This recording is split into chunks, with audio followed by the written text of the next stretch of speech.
Bonjour, aujourd'hui plongeons dans l'histoire d'Al-Khwarizmi, pionnier des mathématiques et de l'algèbre dont les contributions ont laissé une marque indélébile sur notre compréhension moderne des nombres.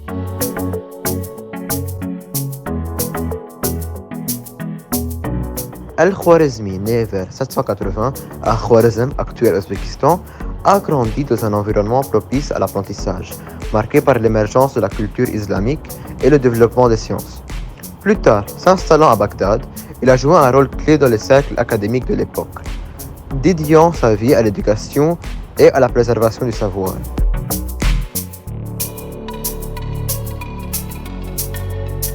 Al-Khwarizmi a eu la chance d'être né dans une partie du monde où le savoir était quelque chose d'important, et le calife de l'époque l'a chargé d'écrire un ouvrage qui sera mis à disposition du peuple et qui leur donnera des formules mathématiques dans l'optique de les aider à réaliser certaines tâches du quotidien, telles que le partage de terre, gérer des stocks après une récolte, ou encore partager un héritage. Dans cet ouvrage, il utilisera les savoirs d'autres civilisations auxquels il ajoutera ses propres méthodes pour les illustrer à l'aide d'exemples de la vie réelle.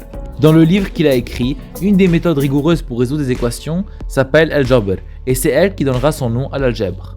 Globalement, ce sont ces enchaînements d'instructions qui sont donnés au lecteur pour pouvoir réaliser la tâche qu'on appellera l'algorithmique. En se basant sur le calcul hindou, le mathématicien a relancé l'idée révolutionnaire de représenter n'importe quel nombre avec seulement 10 symboles simples. L'idée serait de les utiliser de 1 à 9, en plus du symbole 0 pour représenter tous les chiffres de 1 à l'infini. Donc, quelles sont les traces d'Al-Khwarizmi sur l'histoire? Tout d'abord, le célèbre mathématicien est considéré comme le père de l'algèbre, un des plus grands piliers fondamentaux des mathématiques. De plus, il a apporté à l'Occident les chiffres et le système décimal, essentiels à toute mesure, calcul et équation scientifique du futur. Et enfin, ses algorithmes et solutions ont largement influencé les études d'autres mathématiciens, comme Leonardo Fibonacci dans Practica Geometria.